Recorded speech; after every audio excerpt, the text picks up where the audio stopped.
How to turn off subtitles on Samsung Smart TV. Now in this video, I'm going to show you how you can turn off or disable subtitles on your Samsung Smart television. Now it's going to be case-to-case basis. It's going to be depending on the make and model of your Samsung television because it's going to be a different settings interface that you will see. But generally, what you want to have to do is to access settings, which is going to be the gear icon at your home screen. Now, once you successfully access it, just choose on all settings. This is going to be what you will see generally. So you should automatically be able to see CC or closed caption or the subtitle. You can have it turned off or turned on depending on your preference.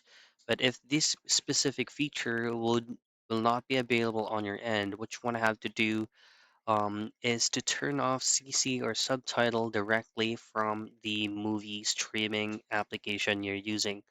So say for example, you're using Netflix. You should be able to see the subtitles option at the lower right while currently streaming on that movie. You simply have it into none so that it will be disabled or turned off.